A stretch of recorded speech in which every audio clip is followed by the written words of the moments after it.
Iba ang amoy ng hangin sa bahaging iyon ng lungsod.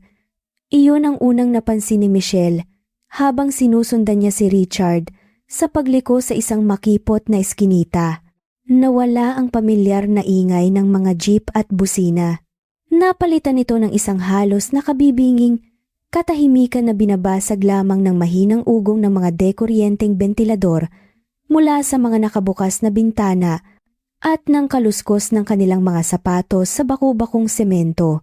Ang hangin ay mabigat, may halong amoy ng mamasa-masang lupa, nilulutong isda at isang di maipaliwanag na lumbay.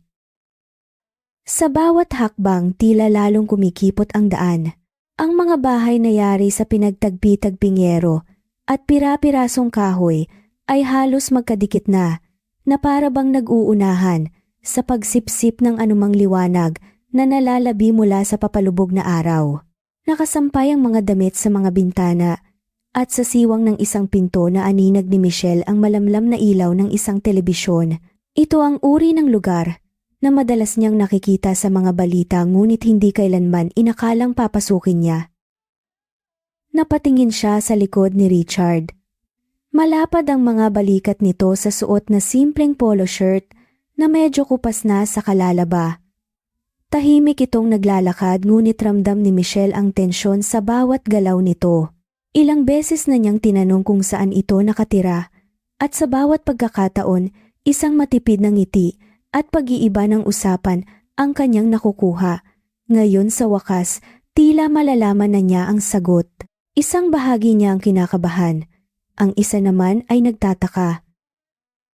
Huminto si Richard sa tapat ng isang maliit na pintuan na gawa sa manipis na kahoy na may mga piraso ng yero na ipinako para magsilbing pampatibay. Ang kalawang ay gumapang na sa mga pako at bumakat na sa kahoy. Sa itaas ang bubong ay tila isang pilat sa kalangitan. Puro kalawang may mga bahaging nakatiklop at halatang maraming butas na tinatagpian lang kapag umuulan. Dito na tayo, mahinang sabi ni Richard, hindi lumingon. May kinuha itong susi mula sa kanyang bulsa. Isang mahabang sandali ng katahimikan ang namagitan sa kanila bago niya ipinasok ang susi sa seradura. Isang matinis na tunog ang nilikha ng kinakalawang na mekanismo bago ito bumukas. Tumabi si Richard para bigyan siya ng daan. Michelle, halos pabulong niyang wika, pasok ka. Ito ang bahay ko. Hindi kaagad gumalaw si Michelle. Mula sa kinatatayuan niya sa labas, sinilip niya ang loob. Ang silid ay mas maliit pa kaysa sa kanyang inaasahan. Bawat sulok nito ay isinisigaw ang isang uri ng karalitaan na hindi niya inasahan. Ang mga pader na semento ay may mga lamat at bakas ng pagtutuklap ng pintura. Sa ilang bahagi tuluyan ng nalaglag ang palitada, inilalantad ang magaspang na hollow block sa ilalim.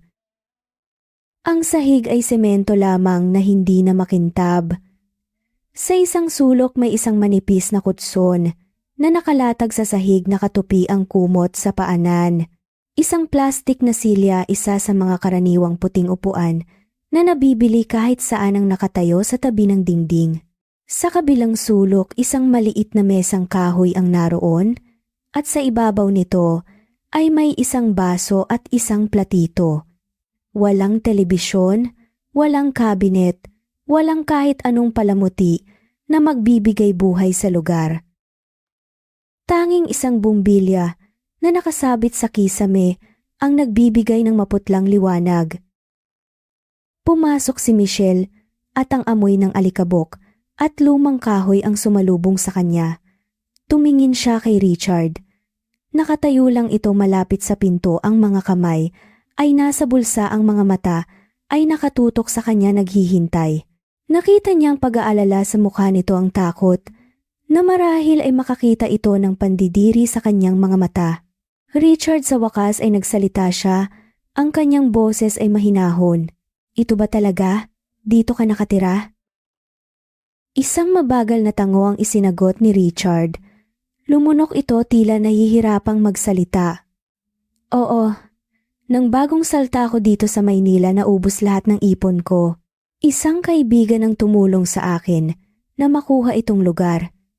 Pansamantala lang naman habang nag-iipon. Ang paliwanag niya ay simple at kapani-paniwala ngunit hindi iyon ang pumasok sa isip ni Michelle. Ang nakikita niya ay hindi ang kahirapan ng lugar. Ang nakikita niya ay ang lalaking kaharap niya. Iniisip niya ang bawat gabi na umuuwi si Richard dito pagkatapos ng 8 oras na trabaho. Natutulog sa manipis na kutson na iyon, kumakain ng mag-isa sa maliit na mesang iyon, nabubuhay sa ganitong paraan ng walang anumang reklamo o salita. Isang mabigat na damdamin ang pumiga sa kanyang dibdib, hindi awa kundi isang malalim na pag-unawa.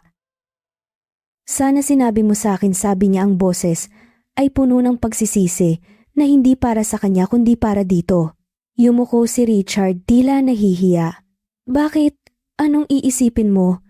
Lumapit si Michelle. Hinaplos niya ng kanyang mga daliri ang alikabok sa ibabaw ng plastik na silya bago muling humarap sa kanya. Bakit mo ito itinago? Akala mo ba pagtatawanan kita? O mamaliiting umiling ka agad si Richard? Hindi. Hindi iyon. Kung gayon, ano mahinahon niyang tanong? Isang malalim na buntong hininga ang pinakawalan ni Richard. Itinaas niya ang kanyang paningin. At sa pagkakataong iyon nakita ni Michelle ang isang bagay sa mga mata nito na hindi pa niya nakikita dati, kahinaan. Natakot ako pag-amin nito. Natakot akong mawala ka. Ang mga salitang iyon ay tumagos sa puso ni Michelle. Sa isang iglap nawala ang lahat ng tanong sa kanyang isipan. Ang tanging naroon ay ang pangangailangan na ipaalam dito na mali ito. Dapat nagtiwala ka, sabi niya. Kapag may isang taong nagmamalasakit sa iyo, mas masakit ang paglilihim kaysa sa katotohanan. Dahan-dahang tumango si Richard, tinatanggap ang bawat salita. Alam ko, pasensya na. Muling bumalot ang katahimikan sa silid. Pinanood ni Richard ang bawat galaw ni Michelle. Sa kanyang karanasan ito, ang sandali ng pagbabago. Ang sandali kung saan ang mga ngiti ay napapalitan ng pilit na pag-unawa, kung saan ang mga pangako ay nagsisimulang maging abo. Ito ang sandali kung saan magsisimula na silang magdahilan para umalis. Ngunit iba si Michelle. Tumingin ito sa paligid, hindi na may pagtataka, kundi may determinasyon. May nakita itong isang basahan na nakasabit sa isang pako sa dingding. Kinuha niya ito. Lumapit siya sa maliit na mesa at sinimulang punasan ang makapal na alikabok. Walang salita, walang arte. Isang simpleng kilos na nagsasabi ng lahat. Natigilan si Richard. Napanood niya ang pagpunas nito sa mesa, ang pagsasaayos nito sa baso at platito. Pagkatapos ay lumuhod ito at inayos ang pagkakatupi ng kumot sa ibabaw ng kutson. Bawat galaw ni Michelle ay isang dagok sa pader na itinayo ni Richard sa paligid ng kanyang puso. Ang mga babaeng dinala niya rito noon ay hindi man lang dumampi sa anumang gamit. Ang iba ay biglang nagkaroon ng importanteng gagawin. Ang iba naman ay ngumiti ng pilit. At pagkatapos ng araw na iyon ay hindi na nagparamdam. Pero si Michelle, nanatili siya. At hindi lang siya nanatili, kumilos pa siya. Gumawa siya ng paraan upang ang maliit na espasyong iyon ay maging mas kaaya-aya kahit sa sandaling iyon lamang. Michelle. Nagsimulang magsalita si Richard, ngunit hindi niya alam kung ano ang sasabihin. Humarap ito sa kanya, isang maliit na ngiti ang sumilay sa kanyang mga labi. May bahid ng dumi ang kanyang pisngi mula sa alikabok. Mas maayos na tingnan, hindi ba? Isang ngiti na hindi niya napigilan ang sumilay din sa mukha ni Richard. Sa unang pagkakataon sa gabing iyon, ang bigat sa kanyang dibdib ay nagsimulang gumaan. Tumango siya. Salamat. Nang gabing iyon, inihatid niya si Michelle sa sakayan. Habang naglalakad pabalik sa eskinita, ang mga yapak niya ay mas magaan na. Ang amoy ng paligid ay hindi na tila amoy ng lumbay. Sa kanyang pagpasok sa maliit na silid, hindi na ito mukhang kulungan. Ang plastik na silya at ang maliit na mesa ay tila may bagong buhay dahil sa pagdampi ng mga kamay ni Michelle. Nang gabing iyon, habang nakahiga siya sa manipis na kutson, hindi na niya ininda ang tigas nito, ang mga salita ni Michelle. Ang umalingaw-ngaw sa kanyang isipan. Dapat nagtiwala ka. Tama ito. At sa kaibuturan ng kanyang puso, nagsimula siyang matakot na baka huli na ang lahat para sa tiwalang iyon. Samantala pagdating ni Michelle sa kanyang inuupahang apartment, ang pakiramdam ng kapayapaan na dala ng pagsama nila ni Richard ay unti-unting naglaho. Ang apartment niya ay maliit din ngunit malinis at maayos. Subalit pagbukas niya ng ilaw, ang una niyang nakita ay ang mga puting sobre na nagkalat sa ibabaw ng kanyang hapagkainan. Kuryente, tubig, at ang pinakamatindi sa lahat, isang final demand notice mula sa pinagkakautangan ng kanyang ina. Tila isang malaking kamay ang muling dumagan sa kanyang balikat, ipinapaalala sa kanya ang sarili niyang realidad. Ang realidad na walang puwang para sa isang pag-ibig na binuo sa kahirapan dahil siya mismo ay nalulunod na rito. Isang nakabibinging katahimikan ang sumalubong kay Michelle paggising niya kinabukasan. Ngunit hindi ito ang katahimikang nagdudulot ng kapayapaan. Ito ang katahimikang may kasamang bigat, ang katahimikang namumuo bago ang isang sigwa. Ang mga puting sobre sa kanyang lamesa ay tila mga multong nagbabantay sa kanya habang nagtitimpla siya ng kape. Ang mga numero sa mga bayarin ay sumasayaw sa kanyang isipan, isang halaga na tila imposibleng mabayaran sa kanyang sweldo bilang isang simpleng empleyado. Ang pinto ng kanyang silid ay bumukas ng malakas at isang malagapak na tunog ang nilikha nito nang tumama sa pader. Pumasok ang kanyang ina, si Aling Lourdes, na may dalang damit na halatang mamahalin at hindi para sa kanya. Michelle, ano ba? Tanghali na nakatulala ka pa riyan. Bungad nito, ang boses ay matinis at puno ng reklamo. Hindi nito pinansin ang pagod sa mga mata ng anak. Ang tanging nakikita nito ay ang sarili nitong mga problema. Inay, ang aga-aga pa mahinang sagot ni Michelle, hinihilot ang kanyang sentido. Anong maaga? Halika't isukat mo ito, sabi ni Aling Lourdes sabay hagis ng bestida sa ibabaw ng silya. Mamayang gabi makikipagkita ka kay Mr. Chua. Napatingin si Michelle sa damit. Pagkatapos ay sa kanyang ina. Ang mukha niya ay walang emosyon. Inay, na pag-usapan na natin. To, hindi ko siya sisiputin. At bakit hindi tumaas ang boses ni Aling Lourdes? Dahil ba doon sa basurerong nobyo mo, Michelle anak, gumising ka nga? Tingnan mo ang mga bayarin natin. Itong si Mr. Chua, may-ari ng 3 hardware sa buong probinsya. Matanda na, oo, pero kaya kang buhayin, pati na ang buong pamilya natin. Iyon ang mahalaga, hindi po iyon ang mahalaga sa akin. Inay mariing sabi ni Michelle, ang pagod sa kanyang boses ay napalitan ng pahiwatig ng galit. Hindi mahalaga, sarkastikong tawa ng kanyang ina. Hindi mahalaga. Pero ako ang sinisingil ng mga nagpapautang. Hindi mahalaga. Pero kapag nagkasakit ako, sa sweldo mo rin kukunin ang pambili ng gamot. Huwag kang maging makasarili, Michelle. Ikaw ang panganay. Responsibilidad mo kami.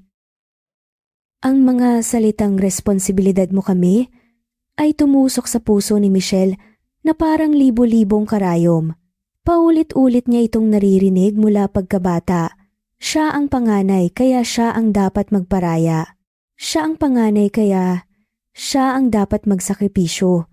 Tumingin siya sa kanyang ina, ang babaeng dapat sana'y kumakalinga sa kanya, ngunit ngayon ay tila isa sa mga bayarin na kailangan niyang problemahin. Hindi na siya sumagot.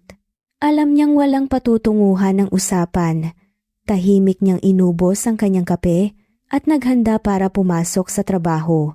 Ngunit ang bigat sa kanyang dibdib ay mas matindi pa kaysa sa bigat ng mga utang na nakasulat sa papel. Ang tanging nagpagaan sa kanyang pakiramdam ay ang pagdating ng tanghalian. Gaya ng dati sabay sila ni Richard na lumabas. Hindi sila kumain sa mamahaling restaurant. Sa halip dinala siya ni Richard sa isang maliit na kainan sa gilid ng kalsada kung saan ang usok mula sa iniihaw na baboy ay humahalo sa alikabok ng daan.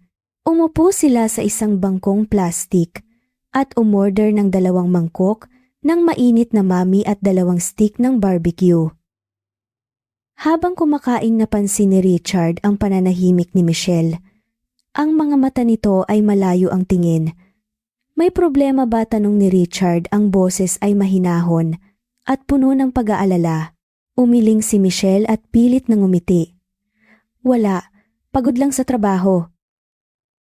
Hindi na nagpumilit si Richard ngunit ang paraan ng pagtingin nito sa kanya ay tila nagsasabing naiintindihan siya nito kahit hindi siya magsalita. Sa mga sandaling iyon sa gitna ng ingay ng mga sasakyan at sigawan ng mga tindera nakahanap si Michelle ng kapayapaan. Sa piling ni Richard, hindi siya ang panganay na anak na may pasan-pasang responsibilidad. Hindi siya ang empleyadong kailangang maghabol ng deadline. Sa piling ni Richard siya ay si Michelle lamang. Ang babaeng kumakain ng mami kasama ang lalaking nagpapatibok ng kanyang puso. Hindi ang mamahaling pagkain, kundi ang katahimikang kasama niya ang nagpuno sa kanyang kumakalam na sikmura at pagod na kaluluwa. Ngunit ang kapayapaang iyon ay madaling naglaho pagbalik nila sa opisina. Ang kanilang manager si Dennis ay hindi pa rin nakakalimot sa pagtanggi ni Michelle sa kanyang pag-aya noon. At dahil hindi niya magantihan si Michelle, na kilalang mahusay sa trabaho, ibinaling niya ang kanyang inis kay Richard. Nagsimula ito sa maliliit na bagay. Habang nagkakape ang lahat, uutusan ni Dennis si Richard na kunin ang mga dokumento sa kabilang dulo ng bodega kahit na hindi naman iyon kailangan. Ipapabilang niya rito ang mga supply sa stockroom kahit trabaho iyon ng ibang tao. Lahat ng ito ay ginagawa ni Richard nang walang reklamo. Tahimik lang itong sumusunod na lalong ikinainis ni Dennis. Nakikita lahat ni Michelle ang mga pangyayari mula sa kanyang mesa. Ang kanyang mga kamao ay tahimik na kumukuyom sa ilalim ng kanyang desk. Isang bahagi niya ang gustong sumugod at kumprontahin si Dennis, ngunit alam niyang lalo lang nitong pag-iinitan si Richard. Nararamdaman niya ang matinding pagkakasala. Alam niyang dahil sa kanya kaya ito nangyayari. Isang hapon habang abala ang lahat sa pag-uwi, sinadya ni Dennis na dumaan sa tabi ng mesa ni Richard. Hindi sinasadya, kunwari natapilok ito at natapon ang hawak na baso ng malamig na kape sa sahig ilang pulgada lang mula sa sapatos ni Richard. Kumalat ang maitim na likido sa tiles. Naku, ang dumi. Maarteng sabi ni Dennis, sapat na para marinig ng mga natitirang empleyado. Tumingin ito kay Richard na may mapanuyang ngiti. Richard, pakilinis naman ito. Baka may madulas pa. Hindi ito isang pakiusap. Isa itong utos na may kasamang pang-iinsulto. Ang paglilinis ay trabaho ng janitor, hindi ng isang office clerk.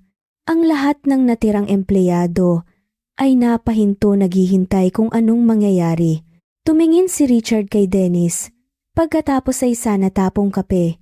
Isang mahabang sandali ng tensyon ang bumalot sa opisina. Walang salitang lumabas sa bibig ni Richard. Dahan-dahan itong tumayo, kumuha ng basahan sa pantry at lumuhod para punasan ang sahig. Mula sa kanyang kinauupuan, napanood ni Michelle ang buong pangyayari. Ang bawat pagpunas ni Richard sa sahig ay tila isang sampal sa kanyang mukha. Nakita niya ang mapang-asar na ngiti sa mga labi ni Dennis habang pinapanood nito ang pagluhod ni Richard. Sa sandaling iyon, isang bagay ang pumutok sa loob ni Michelle. Hindi na ito pagod o bigat. Purong galit. Ang galit ng isang taong nakikitang inaapi ang pinakamahalagang tao sa kanya. Ang lalaking nagbibigay sa kanya ng kapayapaan ay ngayon ay niluluhuran at pinupunasan ng dumi ng isang taong walang kwenta. Sumusobra na siya. Isang malamig at mapanganib na determinasyon ang gumuhit sa mukha ni Michelle habang dahan-dahan siyang tumatayo mula sa kanyang upuan. Hindi na niya ito palalampasin. Nakatayo si Dennis, ang mga braso ay nakapamaywang na parang isang hari na pinapanood ang kanyang alipin. Ang kanyang mukha ay naglalaro sa kasiyahan habang sinusundan ng tingin ang bawat pagpunas ni Richard sa sahig. Para sa kanya ito ang perpektong ganti ang pagpapahiya sa lalaking pinili ni Michelle sa harap ng buong opisina. Bilisan mo naman dyan, Richard. Hindi tayo magdamagan dito, sabi ni Dennis. Ang kanyang boses ay malakas at puno ng pang-uuyam. Kakatapos lang punasan ni Richard ang sahig nang magsalita si Michelle. Hindi ito pasigaw. Ang kanyang boses ay kalmado ngunit may talim na tila kayang humiwa sa tensyonadong hangin ng opisina. Dennis. Lahat ay napalingon sa kanya. Nakatayo si Michelle sa tabi ng kanyang mesa, ang kanyang mga mata ay nakatuon lamang kay Dennis. Ang karaniwang kabaitan sa kanyang mukha ay nawala na palitan ng isang malamig at matigas na ekspresyon. Tinaasan siya ng kilay ni Dennis. "Oh, Michelle, may problema ba?" "Oo," sagot ni Michelle. Dahan-dahang naglakad palapit. "Ikaw ang problema." Isang mahinang tawanan ang kumawala kay Dennis. "Aba, matapang ka yata ngayon. Ipinagtatanggol mo ba ang kawawang to?" Itinuro niya si Richard gamit ang kanyang baba. Si Richard, nakatatayo lang, ay hinawakan ang braso ni Michelle. "Michelle, wag na. Hayaan mo na," pabulong niyang sabi.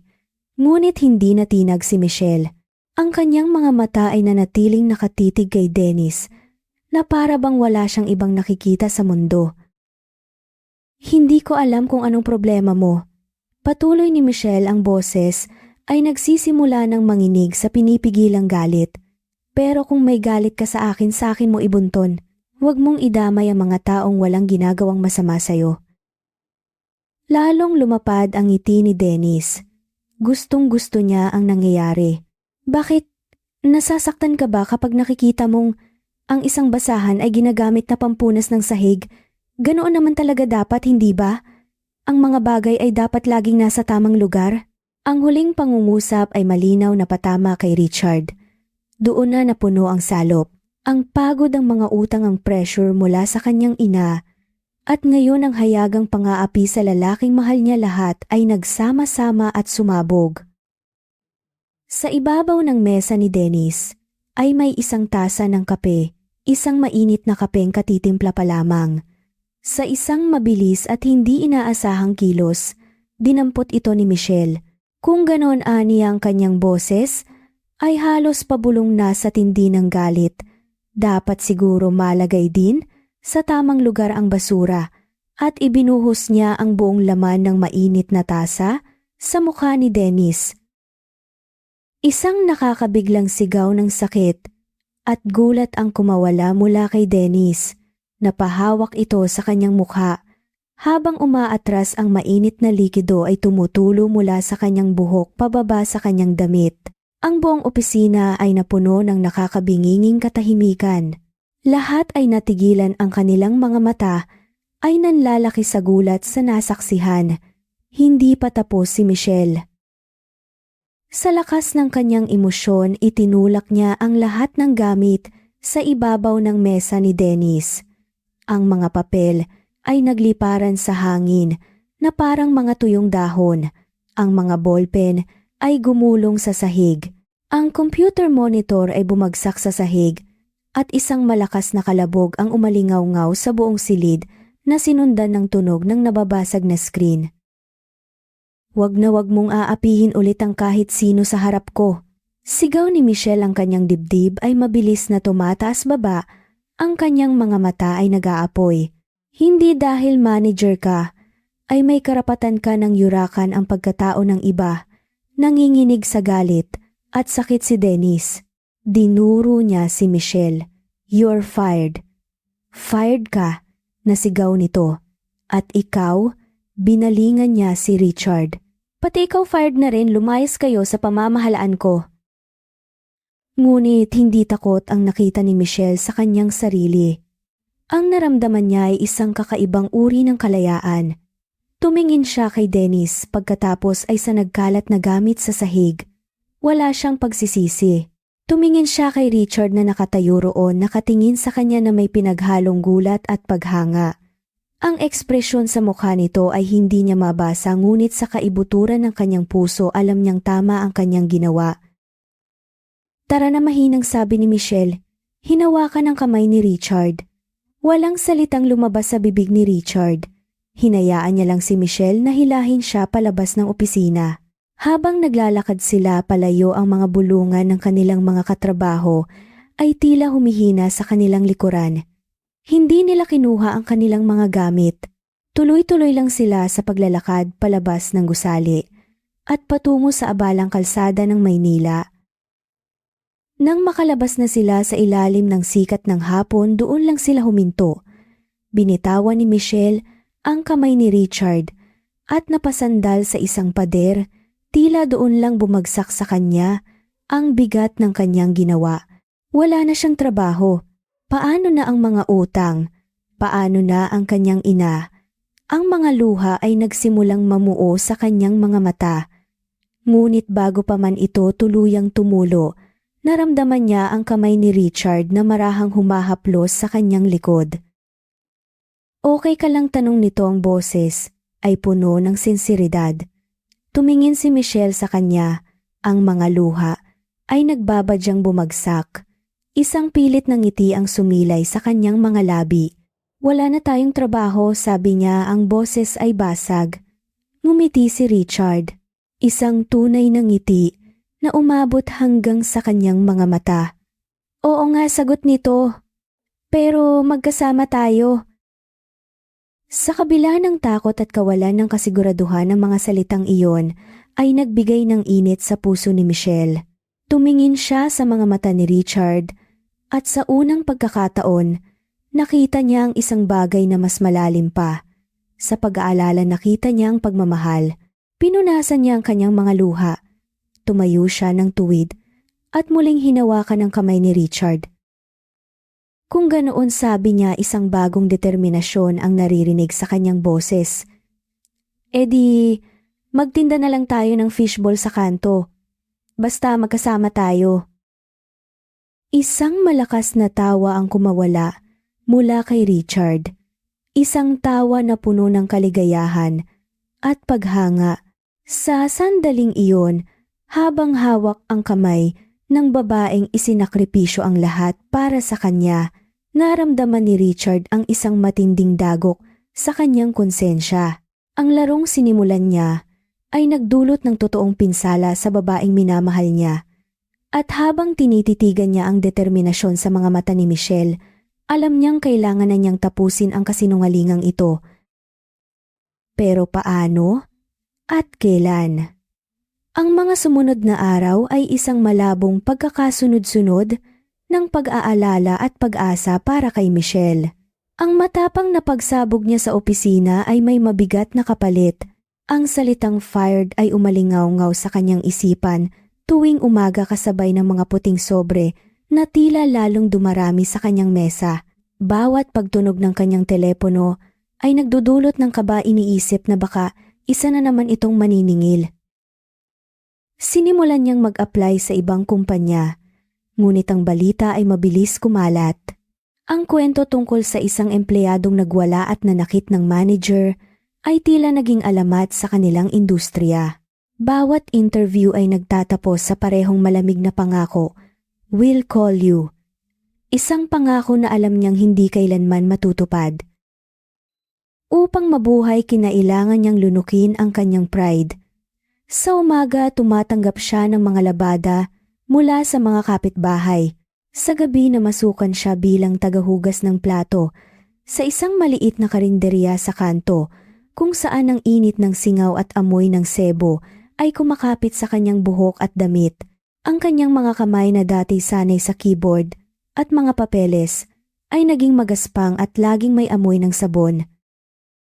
Sa gitna ng lahat ng ito, si Richard ang kanyang naging kanlungan.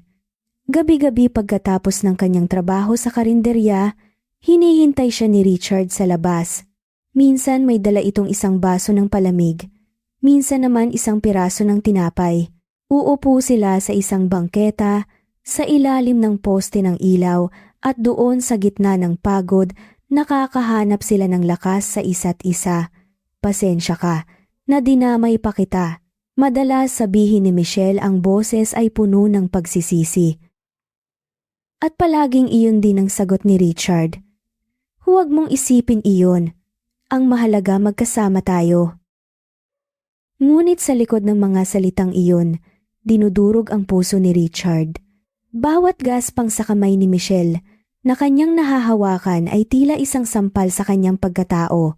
Ang bawat butil ng pawis na nakikita niya sa noo nito ay isang akusasyon sa kasinungalingan niya. Ang test na ito, ang hangal na planong ito, ay naging isang bangungot na hindi lamang siya ang nagdurusa, kundi pati na rin ang babaeng wala namang ibang ginawa, kundi ang mahalin siya. Isang gabi habang naglalakad sila pauwi, hindi na napigilan ni Richard ang sarili. Michelle, tama na. To sabi niya huminto sila sa paglalakad. Ayokong nakikita kang nahihirapan ng ganito.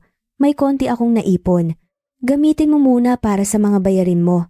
Maghanap tayo ng ibang paraan. Umiling si Michelle, isang matatag na determinasyon ang nasa kanyang mga mata. Hindi, Richard. Kakayanin ko to. Kakayanin natin to. Hindi ako sanay na umaasa sa iba. Ang mga salitang iyon na dapat sanay magbigay sa kanya ng paghanga ay lalo lang nagpabigat sa kanyang dibdib. Dahil sa kanya natututo si Michelle na mabuhay sa isang kahirapan na hindi naman dapat nito dinaranas. Samantala lingid sa kaalaman ni Michelle, may mga bagay na ginagawa si Richard sa dilim. Gamit ang isang burner phone, tinawagan niya ang isa sa mga pinagkakatiwalaang tauhan ng kanyang ama. Sa isang maikli at mariing pag-uusap, ibinigay niya ang isang utos. Makalipas ang 2 araw na balitaan sa buong industriya na si Dennis, ang dating manager, ay biglang nawalan ng trabaho sa bago nitong kumpanya. Hindi lang iyon, tila lahat ng pintuan ay nagsara para sa kanya. Isang anonymous tip tungkol sa kanyang mga di magandang gawain sa mga nakaraang kumpanya ang biglang kumalat. At siya ay naging isang pangalan na iniiwasan ng lahat. Ito ay isang tahimik at malupit na ganti na hindi kailanman malalaman ni Michelle. Pagkatapos noon, tinawagan niya ang kanyang ama, si Don Eduardo. Itay, kailangan ko nang tapusin. To sabi ni Richard. Ang kanyang boses ay pagod at puno ng pagsisisi. Hindi na ito tama. Nasasaktan ko na siya. Sa kabilang linya, isang mahabang katahimikan ang namayani bago sumagot ang matanda. Alam ko, anak. Matagal ko nang alam. Minsan, ang mga aral na gusto nating matutunan ay may kaakibat na sakit. Ngayon ang tanong ay kung paano mo ito itatama. Aaminin ko na ang lahat, determinado niyang sabi. Sasabihin ko na sa kanya ang totoo. Iyon ang kanyang plano. Isang gabi susunduin niya si Michelle mula sa karinderya. Dadalhin niya ito sa isang tahimik na lugar at doon ibubuhos niya ang lahat, ang kanyang pagkatao, ang kanyang kayamanan at ang hangal na dahilan sa likod ng lahat ng kanyang kasinungalingan. Handa na siyang harapin ang galit nito, ang pagkasuklam, basta't matapos na ang pagpapanggap. Ngunit tila may ibang plano ang tadhana. Isang gabi, habang papunta siya sa tagpuan nila ni Michelle, isang makintab at itim na sasakyan ang biglang humarang sa kanyang dinaraanan. Bumukas ang bintana sa backseat at isang mukhang pamilyar sa kanya ang lumitaw na papalibutan ng mamahaling pabango at alahas. Ang mukha ay mula sa isang buhay na matagal na niyang tinalikuran. Isang multo mula sa kanyang nakaraan. Richard, ikaw na ba talaga yan? Tanong ng babae. Isang mapanuksong ngiti ang gumuhit sa kanyang perpektong kolorete na mga labi. Anong ginagawa ng isang Del Castillo sa ganitong klaseng lugar? Naglalaro ka na naman ba ng mahirap-mahirapan? Ang babae ay si Vanessa, ang kanyang dating kasintahan. Ang babaeng naging dahilan kung bakit nagsimula ang lahat ng ito. Natigilan si Richard. Ang planong pag-amin kay Michelle ay biglang naglaho sa kanyang isipan. Ang tanging naroon ay ang malamig na pakiramdam ng panganib. Ang sikreto niya ay hindi na lamang sa kanya, at alam niyang si Vanessa ay hindi isang taong marunong magtago ng sikreto, lalo na kung may kapalit itong pakinabang. Ang kanyang maingat na itinayong mundo ng kasinungalingan ay nagsisimula ng gumuho. Kapag ang isang tao ay handang pasanin ang buong mundo para sa iba, hindi niya namamalayan na ang pinakamatinding trahedya ay madalas nakabalot sa isang anyo ng tiwala. Pinaniniwalaan natin ang mga ngiti, ang mga yakap, ang mga pangakong binitiwan sa ilalim ng poste ng ilaw.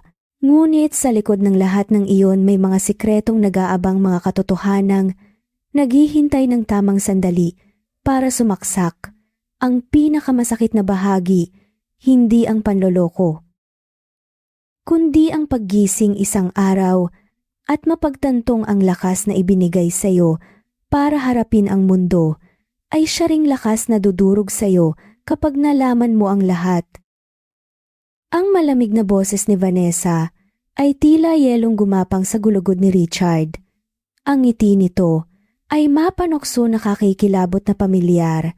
Dahan-dahang bumaba si Vanessa mula sa kanyang mamahaling sasakyan. Ang tunog ng kanyang matataas na takong ay tila mga martilyong bumabasag sa katahimikan ng eskinita. Nakatitig siya kay Richard mula ulo hanggang paa. Tinitingnan ng kanyang kupas na damit, ang kanyang luma at sirang sapatos. Isang mahinang nakakainsultong tawa ang kumawala sa mga labi ng babae. Look at you, Richard. Kung hindi lang kita kilala, aakalain kong isa ka talaga sa kanila, sabi ni Vanessa. Inikot ang kanyang mata sa paligid na may halong pandidiri. Ano bang ginagawa ng nag-iisang tagapagmana ni Don Eduardo sa ganitong basurahan? Anong kailangan mo, Vanessa? Tanong ni Richard. Malamig at walang emosyon ang kanyang boses.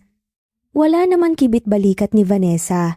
Nakita lang kita kanina habang naglalakad at naisipan kong kamustahin ang aking dating kasintahan, pero mukhang may iba ka ng pinagkakaabalahan. Isang bagong laro. Nagtagis ang mga bagang ni Richard. Umalis ka na, Vanessa. Wala kang mapapala rito. Ngunit isang mapaglarong ngiti ang nanatili sa mukha ni Vanessa. Alam mo, Richard, maliit lang ang mundo natin. Nakikita ko ang lahat. Halimbawa na lang, lumapit siya ng bahagya. Sino yung babaeng kasama mo kanina, yung medyo simple at halatang sanay sa hirap? Siya ba ang bago mong paboritong laruan?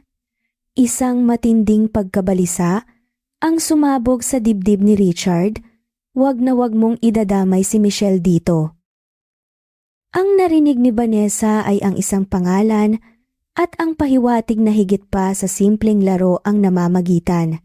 Biglang sumeryoso ang mukha ng babae.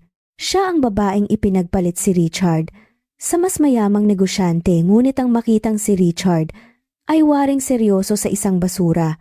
Gaya ng tingin niya dito ay isang sampal sa kanyang ego. Michelle ho, umirap si Vanessa. Akalain mo nga naman, ang isang prinsipe ay mas pinili ang isang pulubi. Gusto kong malaman, alam ba niya na ang lalaking hinahalikan niya tuwing gabi ay may-ari ng kalahati ng lungsod na ito? Alam ba niya na nagpapanggap ka lang? Tumalikod na sana si Richard, ngunit mabilis na nagsalita si Vanessa. What if malaman niya? Ang hirap siguro nuno. Lalo na kapag malaman niya na pinagmukha mo lang siyang tanga. Vanessa, banta ni Richard, humarap muli. Kapag may ginawa kang kalokohan, chill Richard, putol nito. Wala pa naman akong ginagawa. Ang gusto ko lang ay panoorin kung paano masusunog ang lahat ng ito. Sumakay na siya pabalik sa sasakyan at nagbilin bago sumara ang pinto. Enjoy playing Poor Richard habang kaya mo pa. Habang papalayo ang sasakyan, naiwan si Richard na tulala. Hindi na siya maaaring maghintay. Kailangan niya nang aminin kay Michelle ang lahat bago pa ito makarating sa kanya mula sa ibang tao. Kailangan niya nang gumawa ng paraan bago sumabog ang bomba. Kinabukasan kinausap niya agad ang kanyang ama sa opisina ni Don Eduardo. Kailangan ko nang matapos ito, itay. Ngayon din, bago pa kami lapitan ni Vanessa, pahayag ni Richard. Tinanguan siya ng matanda. Ang katotohanan ay laging sumisingaw, anak. Hahayaan kitang ayusin ito sa paraang nararapat. Ngunit huwag mong asahang magiging madali ito. Magpapakasal ako sa kanya, desididong sinabi ni Richard. At ngayong Biyernes, sa mismong anniversary party ng kumpanya natin, aaminin ko lahat. Ipakikilala ko siya hindi bilang ang office clerk na kinakaawaan, kundi bilang ang babaeng pakakasalan ko. Gusto kong ipakita sa buong mundo na sa kanya ko itataya ang lahat. Natahimik si Don Eduardo sa kamarahang tumango. Nasa iyo ang desisyon. Magpadala ng imbitasyon para sa kanya. Plano ni Richard na ipa-deliver ang imbitasyon sa bahay ni Michelle, kasama ng isang magandang damit. Ngunit lingid sa kaalaman niya si Vanessa, ay nagsisimula na ring gumalaw. Nang araw ding iyon si Michelle ay nabubuhay sa kakaibang impyerno ng kanyang ina. Wala kang kwenta. Sigaw ni Aling Lourdes, pabalibag na inilapag ang huling bayarin sa mesa. Wala na tayong kuryente bukas kung hindi ka pa makakabayad at sasabihin mo, ayaw mo pa rin kausapin si Mr. Chua, mamamatay na lang tayo rito. Walang emosyon ang mukha ni Michelle habang pinupunasan ang lamesa. Pagod na siyang lumaban, pagod na siyang sumagot. Alam niya ang kanyang obligasyon, kailangan niya ng malaking pera at kailangan niya iyon ngayon. Kinahaponan isang kakilala mula sa catering service ang tumawag sa kanya. Michelle, we need an extra body para sa isang big event sa Biyernes. High-end clientele to. Anniversary ng isang malaking corporation. Kung okay ka, malaki ang bayad nila para sa isang gabi. Ang mga salitang malaki ang bayad ay naging musika sa mga tenga ni Michelle. Wala na siyang inaksayang oras at agad siyang pumayag. Hindi na niya nagawang sabihin kay Richard ang tungkol dito, lalo pat madalang silang magkita nitong mga huling araw. Ayaw niya ring itong alalahanin pa. Dahil alam niyang problema rin ito ni Richard. Biyernes ng hapon. Sinusubukan ni Michelle na ipagkasya ang kanyang sarili sa uniforme ng catering. Isang itim na palda puting long sleeve at isang apron na pilit na inayo sa kanyang baywang. Hindi ito masyadong komportable ngunit hindi na iyon mahalaga. Tumingin siya sa salamin at inihanda ang kanyang sarili. Iikot lang siya ng iikot buong gabi. Hawak ang mga baso ng alak o platito ng Horse to Everest. Hindi niya alam, sa kabila ng lungsod si Richard ay nakatayo rin sa harap ng isang salamin, ang nakasuot ng isang pinasadyang suit na nagkakahalaga ng higit pa sa kayang kitain ni Michelle sa isang taon. Kabadong-kabado siya. Nang tawagan niya si Michelle kanina upang papuntahin sa venue, ang tanging sagot ng kanyang ina ay, "Wala siya rito. Huwag mo na kaming abalahin." Hindi niya alam na ang babaeng inaabangan niyang ipakilala sa mundo, ang babaeng nakahanda na siyang alayan ng lahat, ay papunta na sa parehong ballroom. Hindi bilang isang bisita, hindi bilang isang prinsesa, kundi bilang isang abang serbidora, handang lumuhod muli sa mga taong nasa itaas upang mapakain lang ang kanyang pamilya. Ang mga bituin ay nag-aayos na para sa isang malaking pagbagsak. Ang Grand Ballroom ng pinakasikat na hotel sa syudad ay tila ibang dimensyon para kay Michelle. Habang naglalakad siya sa kusina, Ramdam niya ang lamig ng aircon ngunit ang pawis ay patuloy na namumuo sa kanyang noo dahil sa init at pagod mula sa paglilipat ng mga kahon ng alak. Ang sapatos niyang itim na isinusuot niya sa trabaho dati ay tila bumibigat sa bawat hakbang. "Michelle, ihanda mo ang mga trays," sigaw ng supervisor. "Lumabas na kayo doon. Ayusin niyo ang mukha niyo ha. Puro VIP ang mga nandoon." Tumango lamang siya at dumampot ng isang mabigat na tray ng mga champagne flutes. Nang itulak niya ang mabigat na pintong papunta sa Sarn Hall, halos masilaw siya. Ang mga chandelier ay nagniningning na parang mga diamante na itinapon sa kisame. Ang musika mula sa isang live orchestra ay umaagos sa bawat sulok. Ang mga kababaihan ay nakasuot ng kumikinang na mga gown, ang mga kalalakihan ay nasa matikas na mga tuksido. Ang amoy ng mamahaling pabango sigarilyo at kayamanan ay nakakalasing. Ngunit para kay Michelle, wala itong halaga. Sa kanyang paningin ang mga ito ay pera-perang gagamitin upang mabayaran ang kuryente at pambili ng gamot ng kanyang ina. Dahan-dahan siyang pumasok sa dagat ng mga tao, palaging nakayuko, palaging umiiwas na makabangga kahit sino. "Champagne, sir, ma'am?" Paulit-ulit niyang sabi sa bawat grupo na kanyang lalapitan na hindi man lang siya tinitingnan sa mata na para bang isa lamang siyang bahagi ng muebles ng hotel. Habang iniikot niya ang isang bahagi ng bulwagan, isang lalaki ang sadyang humarang sa kanyang dinaraanan. Umatras siya ng bahagya. "Excuse me, sir." Napatigil siya. Ang pamilyar na boses na puno ng yabang at pangmamaliit ang pumuno sa kanyang tainga. Well. Tingnan mo nga naman kung sino ang nagkukubli rito." Iniangat ni Michelle ang kanyang paningin. Naroon si Dennis. Si Dennis na nakasuot ng mumurahing suit na halatang inupahan lamang na may hawak na baso ng alak at may malamig na ngiti sa labi. Napag-alaman niyang isa siya sa mga bisitang pinapasok dahil sa isang kakilala. Nakahanap ito ng paraan upang makapasok sa elitistang mundong ito, sinusubukang makakuha ng pabor sa kahit kanino dahil sa tuluyang pagbagsak ng kanyang karera. At alam ni Dennis kung sino ang sisisihin. Tiningnan ni Dennis ang uniforme ni Michelle mula ulo hanggang paa. Hindi ka talaga umaasenso mula sa isang office clerk na mahilig magmagaling hanggang sa pagiging taga-igib ng alak. Humalakhak siya.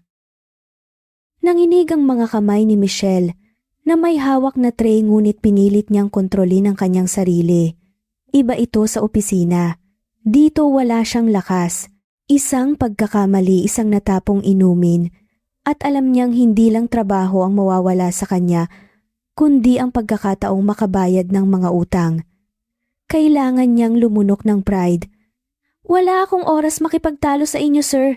Makikiraan na po, malamig na sabi ni Michelle. Ngunit hindi tumabi si Dennis. Sumilip siya sa likuran ni Michelle at mapanuyang nagtanong. "Nasaan na pala ang magiting mong prinsipe na si Richard? Yung walang kwentang clerk, nasaan siya? Nakakulong na ba sa utang?"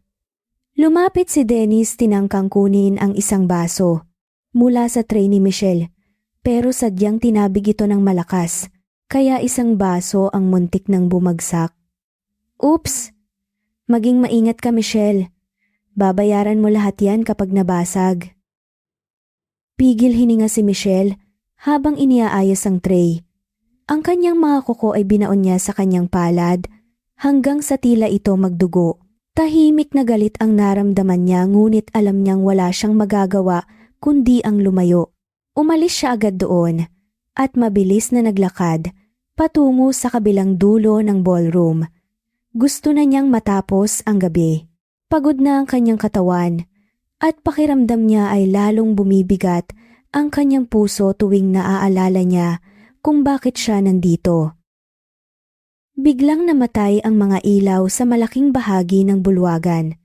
Ang buong lugar ay bumalot sa matinding katahimikan bago unti-unting pumailan lang ang isang pamilyar at dramatikong musika mula sa orkestra. Nagsimulang magbulungan ang mga tao. Napatigil si Michelle, inilagay ang tray sa isang bakanteng lamesa at napalingon. Isang matandang lalaki ang umakyat sa entablado, ang boses ay malakas at puno ng awtoridad, si Don Eduardo. Magandang gabi mga kaibigan at kasamahan. Simula ni Don Eduardo, ang boses ay nag-echo sa buong kwarto. Ngayong gabi ay hindi lamang natin ipinagdiriwang ang 3 dekada ng tagumpay ng ating kumpanya. Ngayong gabi ay nais kong ipakilala ng formal ang taong papalit sa aking pwesto, ang taong magdadala ng ating pangalan sa susunod na henerasyon, ang aking nag-iisang anak at ang susunod na CEO ng kumpanya. Kumuha ng isang spotlight na bumaba sa grand staircase sa gilid ng ballroom. Ang mga tao ay nagpalakpakan. Itinuon ni Michelle ang kanyang paningin doon. May halong pag-uusisa kahit wala naman talaga siyang interes sa mundo ng mga mayayaman. Ang mga hakbang ay dahan-dahang bumababa sa hagdanan. Ang lalaki ay nakasuot ng isang napakagarang itim na tuxedo. Ang postura niya ay nagpapakita ng labis na kumpiyansa. May hawak siyang isang maliit na microphone at unti-unting ngumiti habang tinitingnan ang dagat ng mga tao sa ilalim niya. Sa bawat baitang na kanyang inaabot, ang liwanag ng spotlight ay mas lalong nahuhulog sa kanyang mukha. At sa huling baitang tuluyang nagpakita ang kanyang mukha sa ilalim ng ilaw. Ang palakpakan ay unti-unting naging malabong tunog sa pandinig ni Michelle. Ang kanyang mga mata ay nanlaki. Ang kanyang paghinga ay naging mabigat. Tila ba may isang invisible na kamay na sumakal sa kanyang lalamunan. Ang init at ingay ng bulwagan ay biglang naglaho na palitan ng isang malamig at nakamamatay na katahimikan sa loob ng kanyang isipan. Hindi iyon ang mukha ng isang tagapagmana na hindi niya kilala. Iyon ang mukha ng lalaking kasama niyang kumakain sa gilid ng kalsada. Iyon ang lalaking ipinaglaban niya, ang lalaking pinag-alayan niya ng lahat ng tapang, ang lalaking nawalan ng trabaho dahil sa kanya. Si Richard. Nakatayo roon sa harap, tinatanggap ang bati ng mga tao bilang isang bilyonaryong tagapagmana. Si Richard na pinaniwala siyang kapos sila pareho sa buhay. Napahigpit ang hawak ni Michelle sa isang manipis na napkin hanggang sa manginig ang kanyang mga daliri. Hindi siya makapaniwala. Paano ito nangyari? Anong ginagawa ni Richard dyan? Hindi baka kamukha lang? Baka maling tao lang ang nakikita niya dahil sa pagod. Ngunit nagsalita ito. Salamat itay, ang pamilyar na boses ay umalingaw-ngaw sa speaker. Hindi ito maipagkakamali. Boses iyon ni Richard. Sa sandaling iyon, hindi pa naginip ang kanyang nakikita. Ito ang katotohanan. At bago pa siya makapag-isip o tumakbo, naramdaman ni Michelle na unti-unting nahati ang mundo niya. Nag-focus sa lubong ang kanilang mga mata sa kalagitnaan ng maraming tao. Alam niyang sumapit na ang katapusan ng lahat ng kanyang pinaniwalaan. Sa sandaling magsalubong ang kanilang mga paningin, tila tumigil ang pag-ikot ng mundo ni Richard. Nawala ang sigla ng palakpakan. Ang libo-libong mukha sa ballroom ay naging malabo. Ang tanging malinaw lamang ay si Michelle. Nakatayo ito sa malayo, suot ang masikip na uniforme ng serbidora. Ang mukha ay namumutla at ang mga mata ay nanlalaki, pinaghalong gulat at matinding kirot. Ang maliit na microphone ay halos mabitawan niya. Ang mga salitang inihanda niyang sabihin ay naglaho sa kanyang isipan. Ang lahat ng plano niya na umamin sa isang pribadong sandali ay nagkadurog-durog na parang basong nabitawan. Hindi ito ang plano ko, sigaw ng isip ni Richard. Bakit siya narito? Ngunit bago pa siya makabawi mula sa kanyang pagkagulat, isang mapuputing kamay na may mahahabang pulang kuko ang biglang kumapit sa kanyang braso. Lumingon si Richard at nakita si Vanessa. Ang ngiti sa mukha nito ay hindi lamang tagumpay. Ito ay kasamaan na nahanap ang perpektong sandali para sumabog. Si Vanessa ay umakyat sa entablado na hindi napapansin. Inagaw ng babae ang microphone mula sa kamay ni Richard. Mga kaibigan, malakas at malinaw na sinabi ni Vanessa sa buong bulwagan, ang boses niya ay umaalingaw-ngaw sa bawat sulok. Bago tayo magpatuloy sa formal na bahagi ng gabing ito, mayroong isang espesyal na bisita ang kailangan nating batiin. Napatigil ang bulungan. Lahat ng tao ay napatingin kay Vanessa. Si Don Eduardo ay napakunotang noo ngunit hindi na nakakilos ng mabilis. Ipiniling ni Vanessa ang microphone pababa sa direksyon kung saan nakatayo si Michelle. Itinaas nito ang kanyang kabilang kamay, idinidikit ang daliri sa gawin ng serbidora. Lahat ng mata sa ballroom, mga bilyonaryo, politiko, kilalang personalidad ay biglang bumaling kay Michelle. Tingnan ninyo siya, patuloy ni Vanessa, ang boses ay matamis ngunit may lason. Si Michelle. Ang babaeng naniwala na ang ating minamahal na si Richard dito ay isang walang kakayahang empleyado na walang mapakain sa kanya. At ano ang ginawa ni Richard? Pinabayaan niya itong maghirap. Pinabayaan niya itong maging alipin at tagaigib ng alak para lang patunayan ng isang walang kwentang test ng pag-ibig. Humigpit ang pagkapit ni Vanessa sa braso ni Richard dahil para sa mga katulad natin ang pagmamahal ng mga mahihirap ay dapat sinusubukan bago bilhin. Tama ba, Richard? Ang mga huling salitang iyon ay tila mga punyal na itinanim sa dibdib ni Michelle.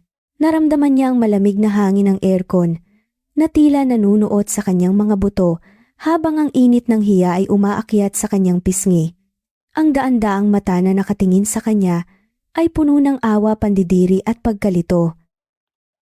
Pumasok sa kanyang isipan ang mga sandali si Richard, na nagpapanggap na walang pambayad si Richard, na umiinom ng kape habang nililinis niya ang opisina si Richard, na pinapanood siyang magsakripisyo masisante at maghugas ng pinggan sa karinderya habang siya pala ay umuuwi sa palasyong ito, isang test. Lahat ng iyon ay isang pagsusulit. At siya ang ignorante, kaawa-awang daga sa laboratorio ni Richard. Vanessa, tama, nasigaw ni Richard. Marahas na inalis ang braso mula sa babae at itinulak ito palayo. Mabilis siyang bumaba sa entablado, hindi na alintana ang maraming tao na humaharang sa daan. Michelle, tawag niya. Habang patakbong lumalapit, ang mukha ay puno ng takot at pagsisisi. Michelle, makinig ka, papaliwanag ko. Hindi umatras si Michelle. Nanatili siyang nakatayo doon. Dinampot niya ang isang bakanteng tray sa kalapit na mesa. At nang makalapit si Richard, walang salita at ng buong lakas, itinapon niya ang buong tray kasama ang iilang baso rito sa paanan ni Richard. Isang matinding nakakabasag na lagapak ang umalingaw-ngaw ng magkalasog-lasog ang mga babasagin. Napaurong ang mga bisita, nanlaki ang mga mata. Huminto si Richard na tigilan sa harapan ng babaeng mahal niya.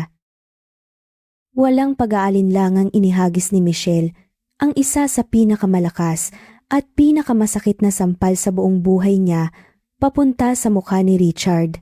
Ang tunog ng palad niya na tumama sa pisngi ni Richard ay tila isang pamalo sa katahimikan ng bulwagan. Napabaling ang ulo ni Richard sa lakas ng tama. Ang pisngi nito ay agad namula. Sinubukan mo ako, ang boses ni Michelle ay hindi mataas ngunit ang sakit sa bawat salita ay bumabalot sa buong hangin. Ang mga luha niya ay tumutulo nang hindi niya pinipigilan. Ginawa mo akong katawa-tawa, Richard. Tiningnan mo akong nagmamakaawa para sa bawat sentimo habang nakaupo ka sa iyong trono. Hindi, Michelle, hindi ganoon. Nanginginig na pilit hawakan ni Richard ang kamay niya ngunit agad iyong binawi ng dalaga. Huwag mo akong hawakan, sumigaw na siya. Ang kanyang tinig ay nababasag na. Isinakripisyo ko ang trabaho ko para sa iyo. Nilunok ko ang pride ko para sa pamilya ko at para patunayan sa mundo na mahal kita kahit wala ka. Pero ginamit mo yun laban sa akin. Ginamit mo ang kahirapan ko para sukatin ang puso ko. Michelle, please. Nagmamakaawa si Richard. Nakaluhod ang isang binti sa gitna ng basag na baso. Natakot lang ako na perahin din nila ako katulad ng iba. Mahal kita. Gusto na kitang pakasalan. Umiling si Michelle. Mariin niyang kinagat ang kanyang labi bago hinubad ang apron na nakatali sa kanyang baywang.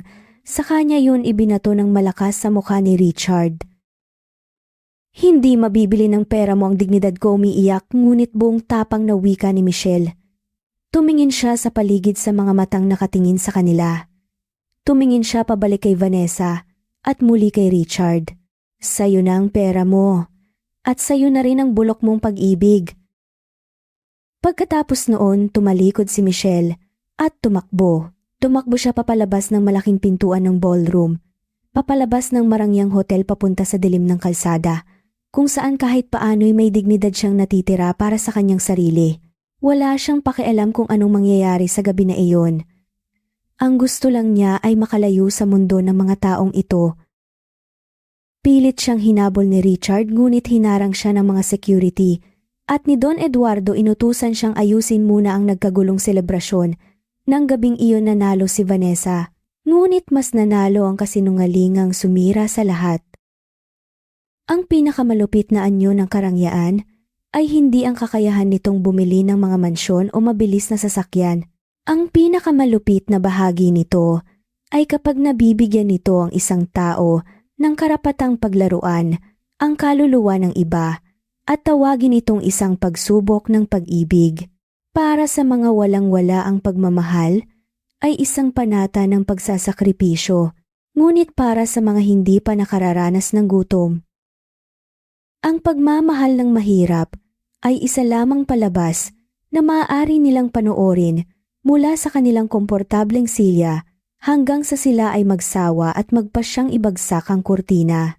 At doon naiiwan ang mga totoong nagmahal, pinagmukhang hangal at wasak, ang nagkakamot sa bubog na iniwan ng mga taong hindi kailanman maiintindihan ang bigat ng isang pusong tumataya ng lahat.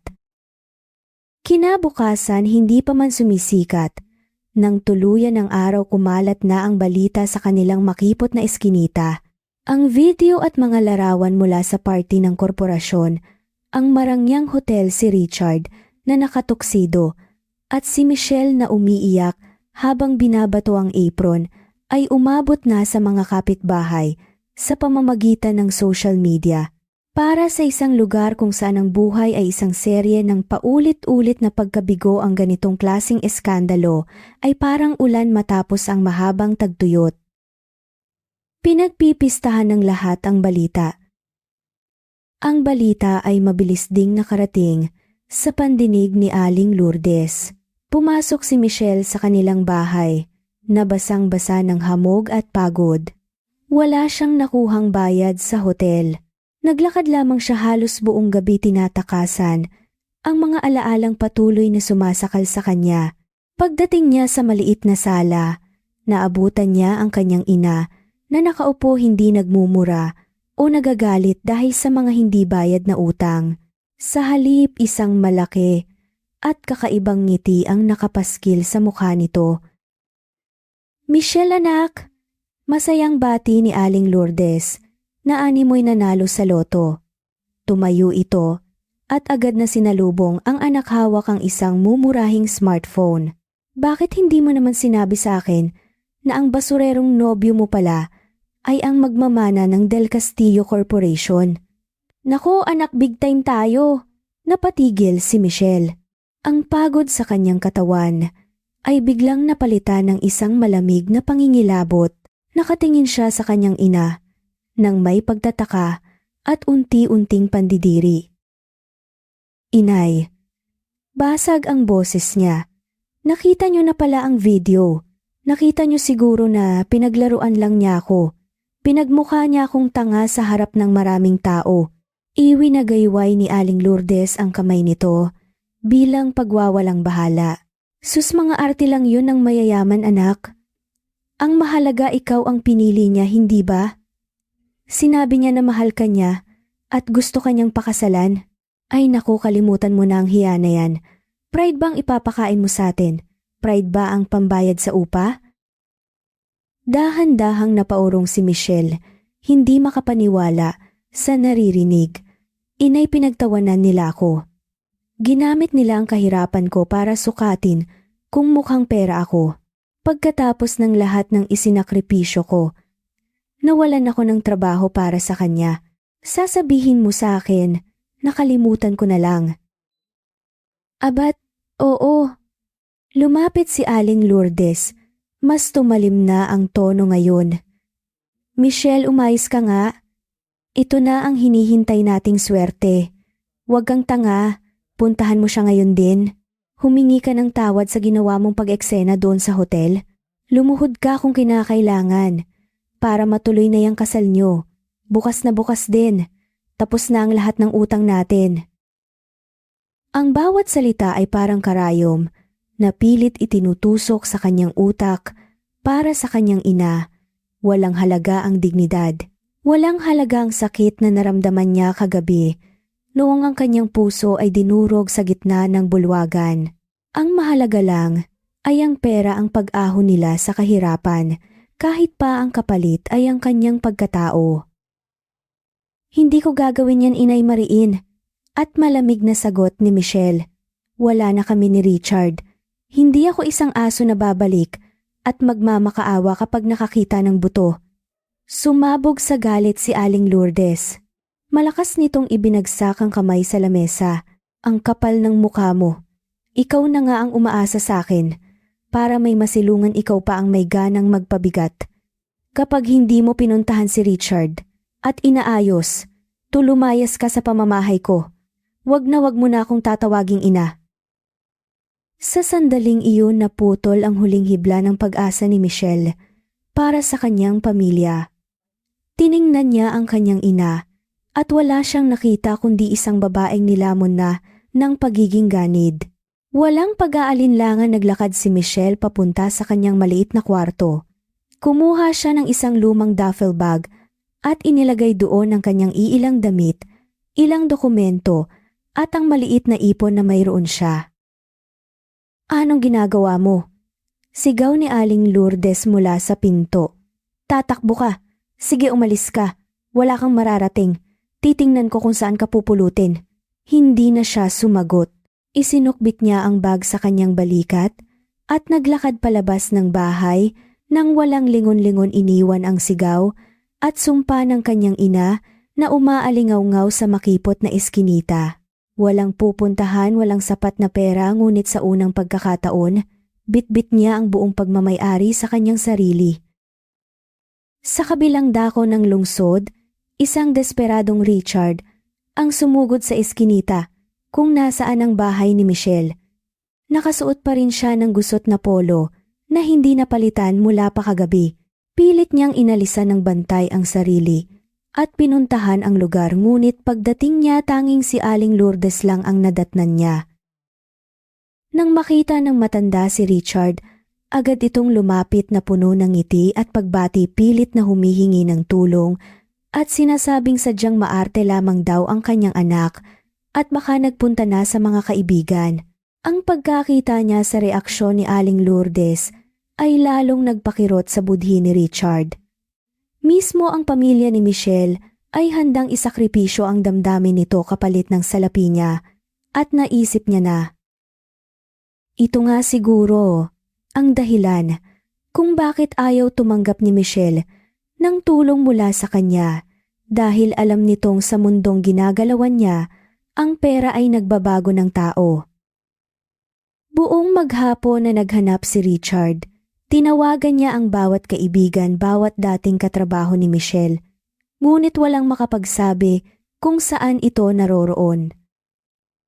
Samantala matapos ang ilang oras na paglalakad at pagtatanong, nakahanap si Michelle ng isang maliit at murang bed space sa isang tago at madilim na kalsada ng Maynila. Nagbayad siya ng 1 linggong upa gamit ang kanyang huling pera at inilapag ang kanyang bag sa itaas ng isang bakal na bunk bed. Malungkot, mainit at masikip ang kwarto, pero at least walang makakahanap sa kanya rito. Iyon ang akala niya. Habang nag-aayos siya ng kanyang mga gamit, biglang bumukas ang pintuan ng maliit na boarding house. Isang mahaba na kakapasong anino ang pumasok.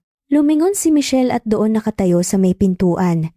Habang tinatakpan ng ilong gamit ang isang mamahaling panyo ay walang iba kundi si Vanessa.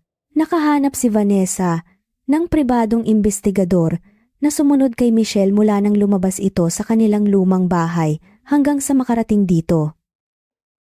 Tinanggal ni Vanessa ang kanyang sunglass at tiningnan ang maliliit maruruming dingding ng boarding house bago itinuon ang atensyon sa dalagang nakatayo sa harap niya. "What a pathetic little hole," mapanuyang sabi ni Vanessa bago lumapit kay Michelle. "Well, let's get down to business. Tapusin na natin ang kadramahan ninyong dalawa." Nakatayo si Vanessa sa gitna ng masikip na kwarto, tila isang diamanting nalaglag sa burak. Ang kanyang pabango ay lumamon sa amoy ng alikabok at kalawang sa boarding house. Ang kanyang mga mata ay nanliliit na nakatitig kay Michelle, hindi nagtatago ng kanyang pandidiri. Hindi natinag si Michelle. Pinagkrus niya ang kanyang mga braso at diretsong tiningnan ang mata ng bisita. "Paano mo ako nahanap? At anong kailangan mo sa akin?" Ngumiti si Vanessa, isang ngiting punong-puno ng kayabangan. "Sa mundong ginagalawan ko, Michelle, kahit saang butas ka pa magtago, madali lang kitang mahanap kapag may pera ka. At kaya ako nandito, para tapusin na ang lahat ng ilusyon mo." Kumuha si Vanessa ng isang mamahaling envelope mula sa kanyang handbag. Iniabot niya ito at ibinagsak sa isang maliit at manipis na mesang gawa sa plywood na nanginginig sa bigat nito. "There, checking nagkakahalaga ng 2,000,000 piso. Blanko ang pangalan, ikaw na ang bahalang magsulat. Ang gusto ko lang, kunin mo yan at umalis ka na ng Maynila.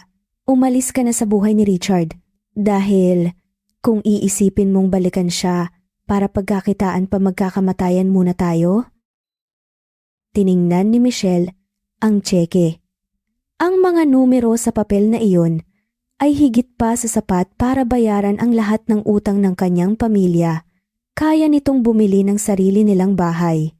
Kaya nitong burahin ang bawat gabing pinoproblema niya kung may makakain pa ba sila bukas. Isang maliit na bahagi ng kanyang isip ang sumigaw na kunin iyon dahil iyon ang sagot sa lahat ng kanyang panalangin. Ngunit nang iangat niya ang kanyang paningin, nakita niya si Vanessa. Nakita niya ang babaeng kagabi lang ay ginawa siyang katatawanan sa harap ng daan-daang tao. Ang babaeng iniisip na ang halaga niya ay sinusukat lamang ng 6 na zero sa isang pirasong papel. At higit sa lahat naiisip niya ang ina niya na pinipilit siyang ibenta ang sarili para lamang makaahon. Hindi niya hahayaang pati ang mga estranghero ay bilhin ang kanyang dignidad. Sa labas ng pinto nakarating na rin si Richard. Nalaman niya ang tungkol sa pagpapahanap ni Vanessa, kaya agad siyang sumunod.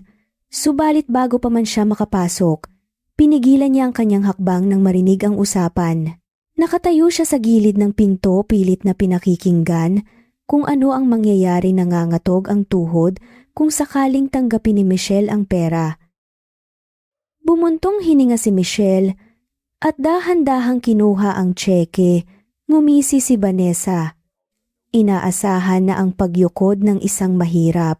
Ngunit imbes na itago iyon, inangat ni Michelle ang papel sa ere at malakas itong pinunit sa dalawa. Pagkatapos ay pinunit niya ito ulit at ulit hanggang sa maging maliliit na piraso ang papel. Ang ngisi ni Vanessa ay unti-unting nawala at napalitan ng panlalaki ng mata. "Are you insane? Alam mo ba kung magkano yan?" Ibinato ni Michelle ang mga punit-punit na papel sa mismong mukha ni Vanessa. Nagsabog iyon sa ere at bumagsak sa sahig. Wala akong pakialam kung magkano yan. Ang boses ni Michelle ay may halong lamig at tapang. Hindi lahat ng bagay dito sa mundo ay nabibili mo, Vanessa, lalo na ang pagkatao ko. How dare you? Sigaw ni Vanessa namumula ang mukha. Ikaw na nga itong binibigyan ng pabor na umalis, nang may baong ikaw pa itong matapang? Hindi ka bagay kay Richard. Basura ka lang, at kahit baliktarin mo ang mundo hindi kayo magkakapantay. Lumapit ng bahagya si Michelle. Hindi siya umiyak. Wala nang luha na natitira. Isang maliit basag na baso na may kalahating lamang lumang tubig na mula sa gripo ang nakapatong sa mesa, natitirang naiwan ng huling umupa doon. Hindi nagdalawang isip si Michelle. Kinuha niya ang baso ng tubig at mariing isinaboy ang laman nito nang direkta sa mukha ni Vanessa. Aaatili ni Vanessa. Ang malamig maruming tubig ay sumira sa kanyang perpektong kolorete. Tumatakbo ang itim na maskara pababa sa kanyang pisngi. Nanginginig siya sa galit habang sinusubukang punasan ang kanyang mukha gamit ang kanyang mamahaling damit. Hayop ka! Pagsisisihan mo! Umalis ka na dito, bago ko kalimutan na tao ka pa, kalmadong. Wika ni Michelle sabay bitaw ng walang lamang baso pabalik sa mesa na lumikha ng isang nakabibinging lagapak. Eksaktong paglingon ni Vanessa papuntang pinto para lumabas ay sumalubong sa kanya si Richard. Gulat na gulat si Vanessa nang makita ang lalaki na lalaki ang mata nito dahil sa nasaksihang eksena. Richard, nakita mo ba ang ginawa niya, sumbong ni Vanessa? Pilit nagmamakaawa ang boses. Baliw ang babaeng yan. Ngunit hindi tumingin si Richard kay Vanessa. Ang mata niya ay nakapako kay Michelle. Isang emosyon na hindi maipaliwanag, paghanga, pagsisisi, at dalisay na pag-ibig ang mababasa sa kanyang mukha. Narinig niya ang lahat. Nakita niya ang lahat. Pagkatapos ng mahabang sandali binalingan ni Richard si Vanessa. Umalis ka na, Vanessa, malamig at matigas na utos ni Richard. Ano, hindi makapaniwala si Vanessa? Pinagtatanggol mo pa siya. Sabi ko, umalis ka, pasigaw, nasabi ni Richard. At wag na wag ka nang magpapakita pa sa akin o kahit kanino na may kaugnayan sa akin. Tapos na tayo. Noon pa man, umalis ka na habang may natitira ka pang hiya. Sa takot at galit, pabalibag na umalis si Vanessa, nagmamasid na mas lalong naging kaawa-awa. Ang ugong ng makina ng sasakyan nito sa labas ay mabilis ding naglaho sa kalsada. Pagkaalis ni Vanessa, naiwan sina Richard at Michelle sa maliit na kwarto. Bumigat ang hangin sa pagitan nila. Walang nagsasalita, walang mga mapagmataas, at walang pag-aalinlangang reaksyon ng mga sumunod na tagpo. Pawang katahimikan na naging tila panlulumo at pagsisisi. Dahan-dahan lumapit si Richard. Bawat hakbang ay may kasamang takot. Pagdating sa harapan ni Michelle, tahimik siyang lumuhod sa sahig, sa mismong gitna ng mga punit na piraso ng tseke. Ibinaba niya ang kanyang ulo. Michelle, patawad, halos pabulong na sabi niya. Ang boses ay basag, umaalingaw-ngaw, ang tunay na pangungulila. Naririnig ko na lahat. Wala na akong idadahilan pa. Maling-mali ako. Gusto ko lang patunayan sa sarili ko na may tunay na nagmamahal sa akin, pero ang naging kabayaran ay ikaw. Sa unang pagkakataon, ang mga luha na pilit itinatago ni Michelle ay tahimik na tumulo sa kanyang mga pisngi. Tiningnan niya ang lalaking nakaluhod sa kanyang harapan, ang taong kinamuhian niya ng lubos ngunit minahal din ng walang katulad. Marahang pinunasan ni Michelle ang luha niya. Lumayo siya ng isang hakbang at tinalikuran si Richard. Tumayo ka na dyan, Richard, mahinahong utos niya. Ang boses ay pagod na. Hindi ko kailangan ng paghingi mo ng tawad. Ang kailangan ko ay katahimikan. At hindi ko yan matatagpuan kung mananatili ka rito. Michelle, please, hahanap ako ng paraan para mabago ang isip mo. Ang hirit ni Richard hindi pa rin tumatayo. Babasag na ang baso, Richard. Sagot ni Michelle, nakatalikod pa ring pilit inaayos ang kanyang bag. Kahit idikit mo ng maigi, andyan na ang mga lamat. Paano ako maniniwala ulit sa mga sasabihin mo kung lahat ng inumpisahan natin sa ilusyon mo lang galing. Natigilan si Richard. Ang mga salitang iyon ay sapat na upang malaman niyang walang himala ang makakapagligtas sa araw na ito. Tumayo siya, ibinaba ang kanyang paningin at lumabas sa pinto, bitbit ang isang wasak na puso. Naramdaman ni Michelle na tila nawalan siya ng bahagi ng sarili ng araw na iyon, subalit natagpuan din niya kung paano bumangon at ipaglaban ang kanyang kapayapaan kahit wasak na siya. 3 buwan na ang lumipas mula nang lisanin ni Michelle ang maingay at mapanakit na lungsod ng Maynila. Sa isang tahimik na bayan sa Batangas natagpuan niya ang katahimikang matagal na niyang hinahanap. Malayo sa mga naglalakihang gusali, malayo sa mga peking ngiti ng matataas na lipunan, at higit sa lahat, malayo sa mga alaalang dumurog sa kanyang pagkatao. Namasukan siya bilang isang tagapamahala sa isang maliit ngunit maunlad na grocery store sa Kabayanan. Ang kanyang araw-araw ay binubuo ng pag-iimbentaryo ng mga paninda, pakikipag-usap sa mga lokal na supplier at ang payapang paglalakad pa uwi sa kanyang maliit na inuupahang bahay na napapalibutan ng mga puno ng mangga. Ang kanyang ina, si Aling Lourdes, ay nanatili sa Maynila, bagamat may sama pa rin ng loob. Nagpapadala pa rin si Michelle ng kaunting halaga, buwan-buwan bilang pagtupad sa kanyang tungkulin, ngunit pinutol na niya ang komunikasyon. Pinili niyang pagalingin muna ang sarili. Isang maagang tilaok ng manok ang gumising sa kanya isang Martes ng umaga. Ang simoy ng hangin ay may kasamang amoy ng basang lupa dahil sa ambon kagabi. Pagdating niya sa tindahan, isang malaking truck ng mga delata at sako ng bigas ang nakaparada na sa harap. Michelle, dumating na ang mga delivery, sigaw ng kanyang kasamahan na si Bea. Lumabas si Michelle, hawak ang kanyang clipboard at ballpen. Nakita niya ang isang lalaking nakatalikod, buhat-buhat ang 2 mabigat na sako ng bigas sa kanyang balikat. Ang lalaki ay nakasuot ng isang kupas na t-shirt na basang-basa ng pawis, maong na pantalon na may mga mantsa ng grasa at tsinelas na luma na. Ang kanyang balat ay tila nasunog na ng araw dahil sa tindi ng sikat nito sa araw-araw na pagtatrabaho.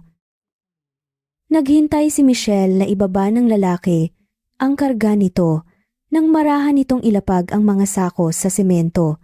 Isang malalim na buntong hininga ng pagod ang kumawala sa lalaki. Humaharap ito para kuhanin ang papel na pipirmahan ni Michelle. Nabitawan ni Michelle ang kanyang clipboard. Ang tunog ng pagbagsak nito sa semento ay umalingaw-ngaw sa tahimik na umaga. Richard, halos pabulong na wika ni Michelle. Ang lalaking nasa harap niya ay hindi ang makintab at nakasuwit na CEO na nakita niya sa ballroom. Ang lalaking ito ay may mga eye bags, magaspang ang mga kamay at may mga galos sa braso mula sa pagbubuhat, ngunit ang kanyang mga mata, ang mga matang laging naghahanap kay Michelle, ay nanatiling pareho. Isang matagal na katahimikan ang namagitan sa kanila. Ang tanging naririnig ay ang mahinang ugong ng makina ng truck sa malayo.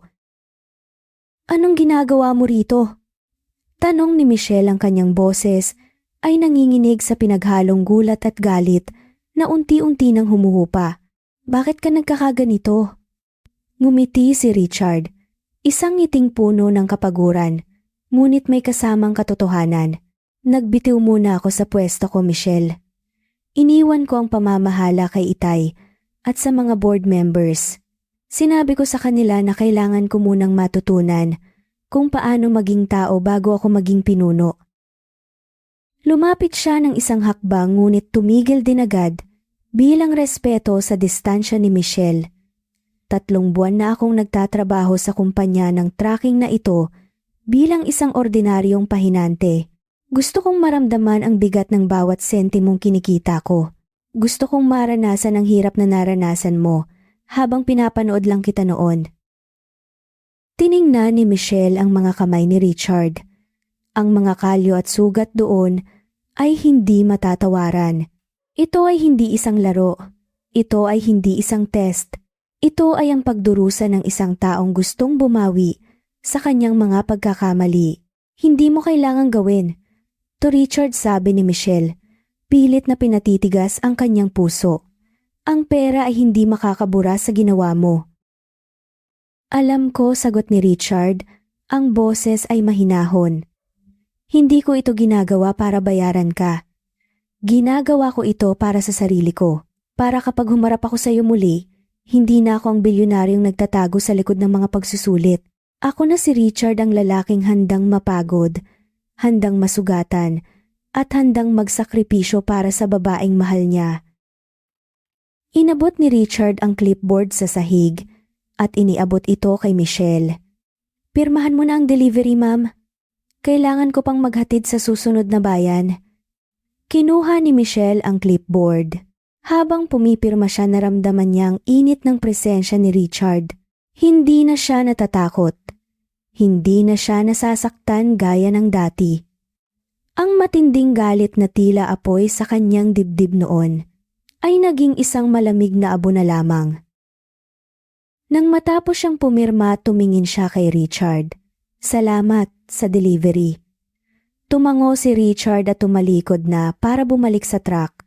Ngunit bago siya makasampa, nagsalita muli si Michelle. Richard, lumingon ang lalaki. Mag-ingat ka sa pagmamaneho. At uminom ka ng maraming tubig. Masyadong mainit ang araw ngayon. Isang maliwanag na ngiti ang sumilay sa mukha ni Richard, ang pinakatotoong ngiti na nakita ni Michelle sa buong buhay niya. Hindi iyon ang ngiti ng isang CEO, kundi ng isang taong muling binigyan ng pag-asa. Salamat, Michelle. Babalik ako sa susunod na delivery, sabi ni Richard bago tuluyang sumakay sa truck. Pinanood ni Michelle ang unti-unting paglayo ng truck hanggang sa maging isang maliit na tuldok na lamang ito sa dulo ng kalsada. Alam niyang malayo pa ang lalakbayin nila. Alam niyang ang mga lamat sa baso ay naroon pa rin. Ngunit sa unang pagkakataon, nakita niya na ang mga lamat na iyon ay maaaring punan ng ginto ng pagsisisi ng pagsisikap at ng tunay na pagpapakumbaba. Huminga siya ng malalim nilanghap ang sariwang hangin ng probinsya at bumalik sa loob ng tindahan. Ang buhay ay patuloy na dumadaloy at sa pagkakataong ito handa na siyang harapin ang bukas ng walang takot.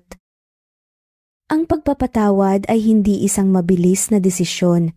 Ito ay isang mahabang paglalakbay na madalas ay puno ng tinik at matatalas na bato.